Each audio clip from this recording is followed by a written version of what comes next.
My name is Katie Dolan. I'm a third grade teacher at Drummond Elementary. I'm going to talk a little bit about how the schedule, specifically the elementary schedule, will look a little bit different than student learning in the spring.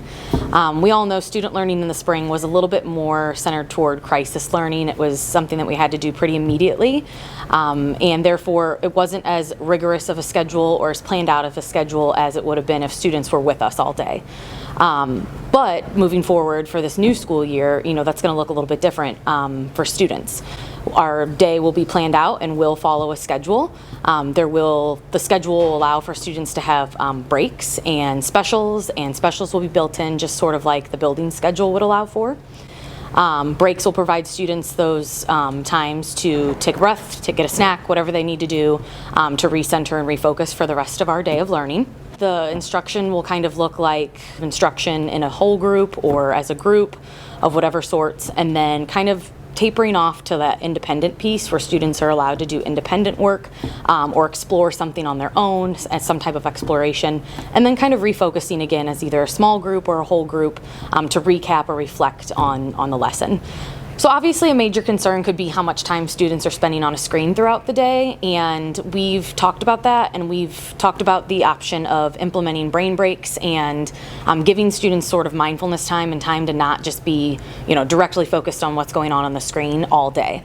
So that could look like stopping and for the elementary friends doing a go noodle or doing some type of yoga or breathing, something to give them a moment to where it's not all focused on the screen and they're able to then reset themselves and focus on the learning ahead.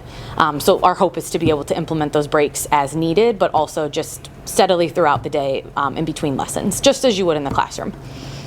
So office hours are also going to be an option to be embedded in a teacher's schedule. I've seen that in some sample schedules at the beginning of a day or at the end of the day. And at the beginning of the day, I kind of take that as maybe that's your community building time. At the elementary level, I can see that time as something I would use as like a class meeting time, a read aloud time, a time to come together and be a class for just that first 15, 20 minutes of the day. But at the end of the day, treating that more like office hours, or for elementary, we could call it meet the teacher time, meet with the teacher time. But a time to meet and collaborate with your teacher, either one-on-one where I can do some conferring or small group or whatever I need to do to get students' questions answered, but also touch base with students that I might know have a higher need that I need to work with.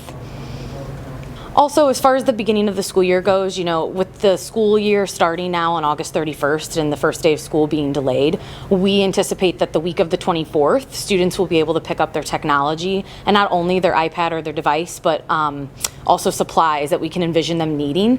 Things like their Making Meaning response book or math manipulatives that they might need. We're hoping to be able to have all of the items that they would need to start the school year successfully ready to go to give to them. So our DTS team is actually working on creating how-to videos to help both parents and students get logged into their accounts and get started with this whole process of online learning, so that nobody is a stranger to Zoom or, for the elementary level, to Seesaw on the first day of school. Our hope is that students who have been in the district are familiar with Seesaw a little bit, but Zoom might be something that everyone needs to learn a little bit more about. So they are working on tutorial videos and things that students are going to be a little bit more familiar with, and then as teachers we can work getting them more familiar with the technology as well.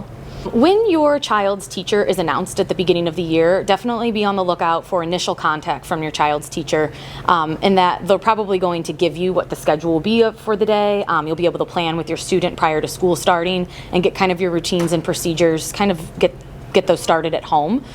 So definitely once your child's teacher is announced, make sure to keep a lookout for some form of communication from them, and they'll tell you how to get a hold of them, whether it's through a website, whether it's through an app, whatever it might be. They'll get in contact with you in order to establish how the year is going to go.